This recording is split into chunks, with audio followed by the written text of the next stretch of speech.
Assalamualaikum warahmatullahi wabarakatuh. Waalaikumsalam. Apa hukum riak dalam perkara dunia? Riak diharamkan dalam perkara-perkara ibadah. Benda yang untuk Allah Azza wa Jalla diharamkan. Maksudnya, benda tu dibuat sepatutnya untuk Allah.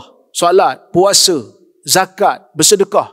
Yang kita buat hanya semata-mata untuk Allah, tapi kita buat kerana manusia, maka kita akan dapat dosa. Dan sebahagian dalam hadis disebut tentang syirik. Syirik kecil. Apabila kita buat sesuatu sepatutnya kerana Allah, kita buat kerana manusia. Berdosa lah. Kan? Tapi kalau dalam urusan dunia, yang bukan ibadah, boleh tak riak? Ini soalan dia. Riak dalam urusan dunia. Contoh, kawan kita nak datang daripada jauh. Kita pun kemas rumah. Ni orang perempuan lah kan, kemas rumah. Sebelum kawan datang, rumah macam kapal pecah. Tapi bila kawan nak datang, tiba-tiba dah macam ada ID pula dalam rumah tu, interior designer. Suami balik-balik, ni rumah aku ke? Lain macam dia kata ada kawan nak datang. Kena tunjuklah cantik sikit. Barulah kawan tengok, Masya Allah rumah cantiknya. Rumahku syurgaku. Kan? Tapi bila kawan tak datang, bukan rumahku syurgaku kan? Tapi tak apalah.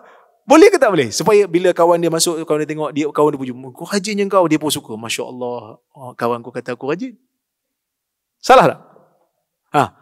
Kawan ibu dah senyum dah tu, macam betul je nampak. Dalam urusan dunia, riak itu tidaklah menjadi dosa. Cuma dia menghilangkan pahala yang sepatutnya kalau kita buat kerana Allah, kita dapat pahala. Tapi kalau kita buat kerana manusia, fahijratuhu ila ma hajara ilaih. Kan kita baca dalam hadis mula-mula dulu, kita mula-mula kuliah kan. Fahijratuhu ila ma hajara ilaih. Hijrahnya tu bergantung kepada apa yang dia niatkan. Kerana benda adat ni dia boleh jadi ibadat, dia boleh jadi adat. Benda adat dia boleh jadi ibadat bila niatnya kerana Allah, untuk benda baik, jadi wasilah kepada benda baik. Mandi, pasal apa nak mandi? Supaya badan kita bersih.